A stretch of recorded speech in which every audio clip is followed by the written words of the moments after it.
The Giver, Chapter 13. Days went by, and weeks. Jonas learned through the memories the names of colors, and now he began to see them all in his ordinary life, though he knew it was ordinary no longer and would never be again. But they didn't last.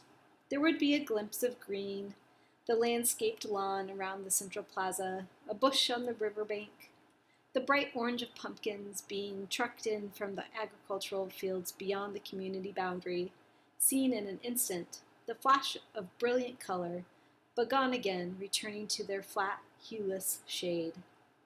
The Giver told him that it would be a very long time before he had the colors to keep. "But I want them," Jonas said angrily. "It isn't fair that nothing has color." "Not fair?" The Giver looked at Jonas curiously. "Explain what you mean." "Well," Jonas had to stop and think it through, "if everything's the same, then there aren't any choices. I want to wake up in the morning and decide things. A blue tunic or a red one." He looked down at himself, at the colorless fabric of his clothing. "But it's all the same, always." Then he laughed a little. "I know it's not important what you wear. It doesn't matter, but—" "It's the choosing that's important, isn't it?" the Giver asked him. Jonas nodded. "My little brother," he began, and then corrected himself. "No, that's inaccurate.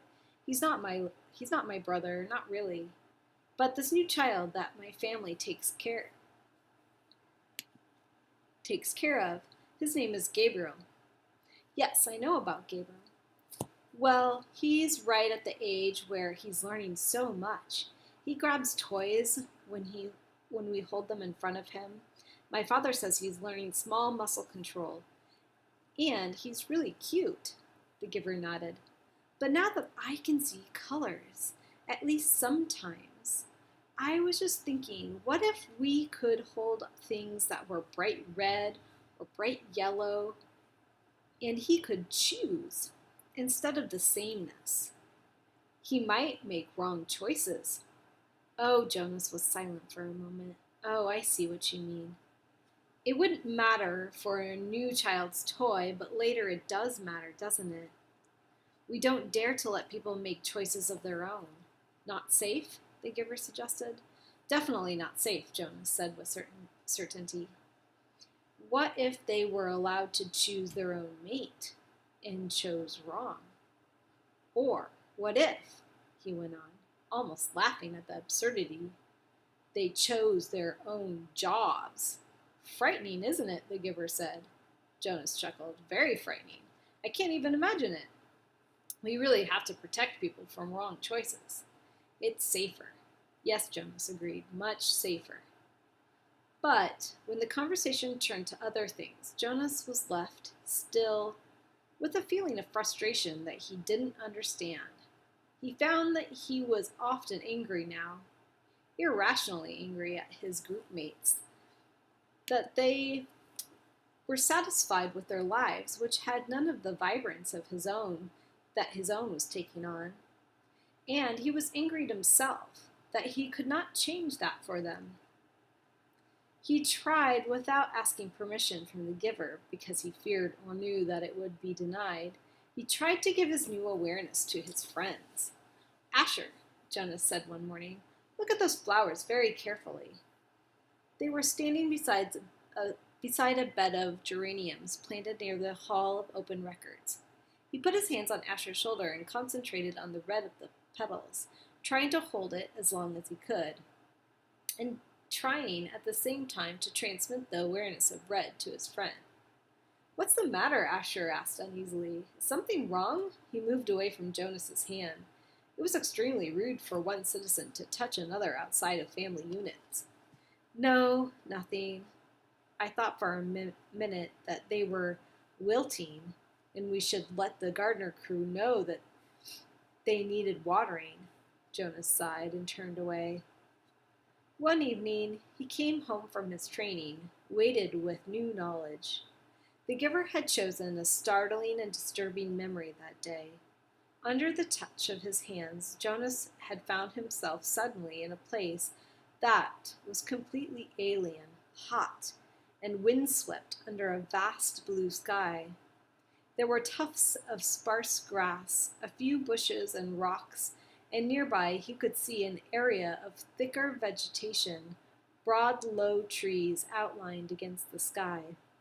He could hear noises, the sharp crack of weapons.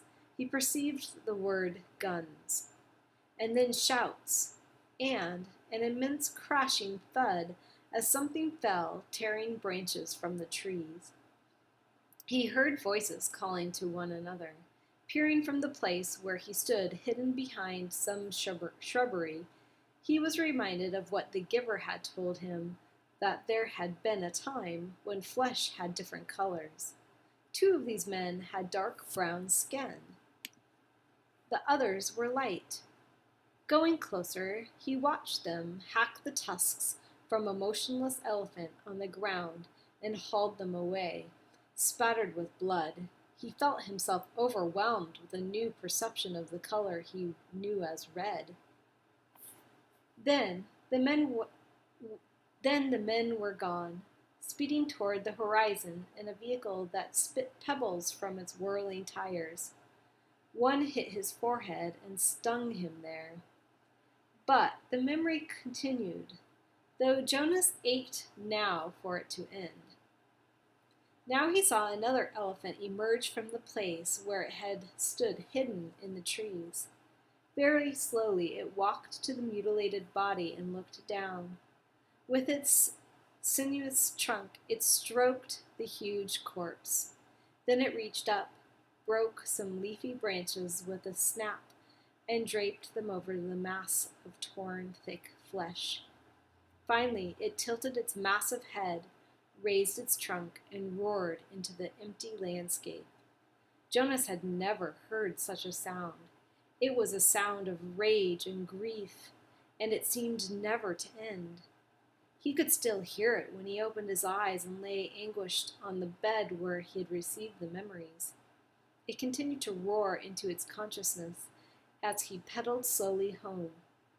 "Lily," he asked that evening when his sister took her comfort object, the stuffed elephant, from the shelf, "did you know that once there really were elephants? Live ones?" She glanced down at the ragged comfort object and grinned. "Right," she said skeptically. "Sure, Jonas." Jonas went and sat beside them while his father untied Lily's hair ribbons and combed her hair. He placed one hand on each of their shoulders. With all of his being, he tried to give each of them a piece of the memory, not of the tortured cry of the elephant, but of the being of the elephant, the towering, immense creature, and the meticulous touch with which it had tended its friend at the end. But his father had continued to comb Lily's long hair, and Lily, impatient, had finally wiggled under her brother's touch. "Jonas," she said, "you're hurting me with your hand." "I apologize for hurting you, Lily," Jonas mumbled, and took his hand away. "Accept your apology," Lily responded indifferently, stroking the lifeless elephant. "Giver," Jonas asked once, as they prepared for the day's work, "don't you have a spouse? Aren't you allowed to apply for one?" Although he was exempt from the rules against rudeness, he was aware that this was a rude question. But the giver had encouraged all of his questions, not seeming to be embarrassed or offended by even the most personal. The giver chuckled. "No, there's no rule against it, and I did have a spouse. You're forgetting how old I am, Jonas. My former spouse lives now with the childless adults." Oh, of course, Jonas had forgotten the giver's obvious age. When adults of the community became older, their lives became different. They were no longer needed to create family units. Jonas's own parents, when he and Lily were grown, would go to live with the childless adults. "You'll be able to apply for a spouse, Jonas, if you want to. I'll warn you, though, that it will be difficult. Your living arrangements will have to be different from those of most family units. because the books are forbidden to citizens. You and I are the only ones with access to the books." Jonas glanced around at the astonishing array of volumes. From time to time now he could see their colors, with their hours together, his and the giver's, consumed by conversation and by transmission of memories. Jonas had not yet opened any of the books. But he read the titles here and there, and knew that they contained all the knowledge of centuries, and that one day they would belong to him. "So if I have a spouse, and maybe children, I will have to hide the books from them?" The giver nodded. "I wasn't permitted to share the books with my spouse, that's correct. And there are other difficulties too. You remember the rule that says that the new receiver can't talk about his training?" Jonas nodded. Of course he remembered it. It had turned out by far to be the most frustrating of the rules he was required to obey. "When you become the official receiver, when we've finished here, you'll be given a whole new set of rules. Those are the rules that I obey. And it won't surprise you that I am forbidden to talk about my work to anyone except the new receiver. That's you, of course. So there will be a whole part of your life which you won't be able to share with your family. It's hard, Jonas. It was hard for me. You do understand, don't you, that this is my life? The memories?" Jonas nodded again, but he was puzzled. Didn't life consist of the things you did each day? There wasn't anything else, really. "I've seen you taking walks," he said. The giver sighed. "I walk. I eat at mealtime. And when I'm called by the committee of elders, I appear before them to give them counsel and advice." "Do you advise them often?" Jonas was a little frightened at the thought that one day he would be the one to advise the ruling body. But the giver said no. Rarely, only when they are faced with something that they have not experienced before. Then they call upon me to use the memories and advise them. But it very seldom happens. Sometimes I wish they'd ask for more wisdom more often. There are so many things I could tell them, things I wish they would change, but they don't want to change. Life here is so orderly, so predictable, so painless. It's what they've chosen. I don't know why they even need a receiver then, if they never call upon him," Jonas commented. "They need me, and you," the giver said, but didn't explain. They were reminded of that 10 years ago. "What happened 10 years ago?" Jonas asked. "Oh, I know, you tried to train a successor and it failed. Why? Why did that remind them?" The giver smiled grimly. "When the new receiver failed, the memories that she had received were released. They didn't come back to me. They went—" He paused and seemed to be struggling with the concept. "I don't know exactly. They went to the place where memories once existed before receivers were created. Someplace out there," he gestured vaguely with his arm. "And then the people had access to them. Apparently, that's the way it was, once. Everyone had access to memories. It was chaos," he said. "They really suffered for a while. Finally, it subsided, as the memories were assimilated. But it certainly made them aware of how they needed a receiver to contain all that pain and knowledge." "But you have to suffer like that all the time," Jonas pointed out. The giver nodded. "And you will. It's not my life. It will be yours." Jonas thought about it, about what it would be like for him, along with walking and eating, and he looked around the walls of books. "Reading? That's it?" The giver shook his head. "Those are simply the things that I do. My life is here, in this room, The giver shook his head. He put his hands to his own face, to his chest. No, here in my being, where the memories are. My instructors in science and technology have taught us about how the brain works, Jonas told him eagerly. It's full of electrical impulses. It's like a computer. If you stimulate one part of the brain with an electrode, He stopped talking. He could see the odd look on the giver's face. They know nothing, the giver said bitterly. Jonas was shocked. Since the first day in the annex room they had together, disregarded the rules about rudeness, and Jonas felt comfortable with that now. But this was different, and far beyond rude. This was a terrible accusation. What if someone had heard? He glanced quickly at the wall speaker, terrified that the committee might be listening, as they could at any time. But as always during their sessions together, the switch had been turned to off.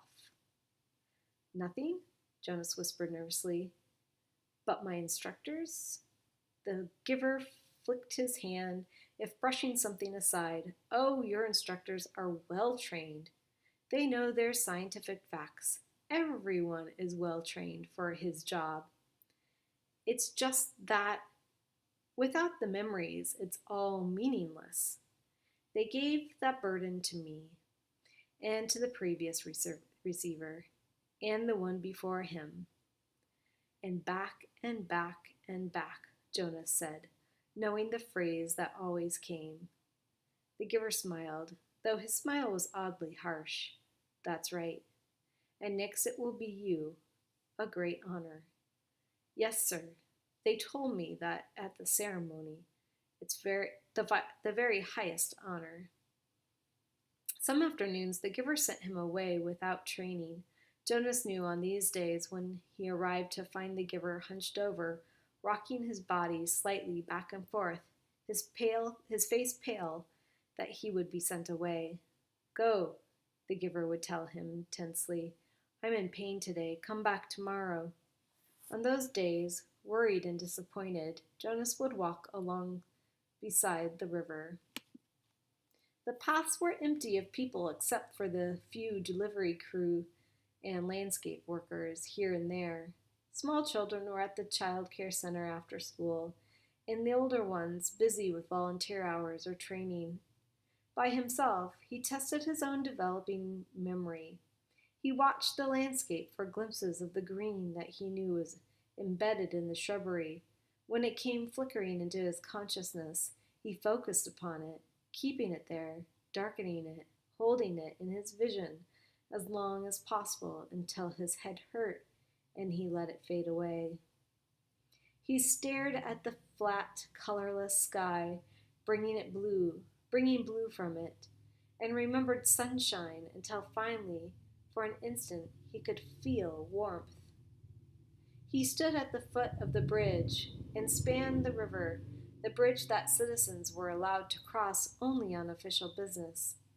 Jonas had crossed it on school trips visiting the outlying communities, and he knew that the land beyond the bridge was much the same, flat and well ordered with fields for agriculture.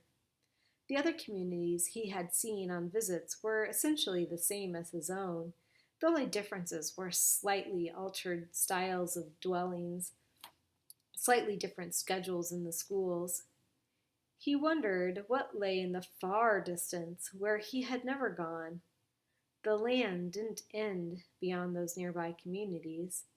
Were there hills elsewhere? Were the vast wind-torn areas like the place he had seen in memory, the place where the elephant died? Giver, he asked one afternoon following a day when he had been sent away, what causes you pain? When the giver was silent, Jonas continued, the chief elder told me at the beginning that the receiving of memory caused terrible pain, and you described for me that the failure of the last new receiver released painful memories to the community. But I haven't suffered, Giver. Not really, Jonas smiled.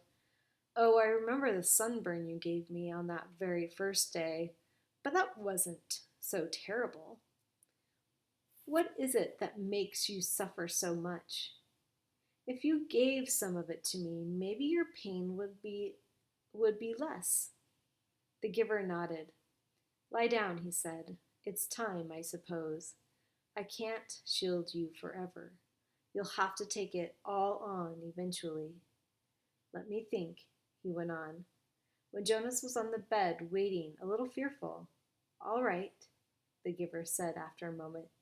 I've decided. We'll start with something familiar. Let's go once again to the hill and a sled. He placed his hands on Jonas's back.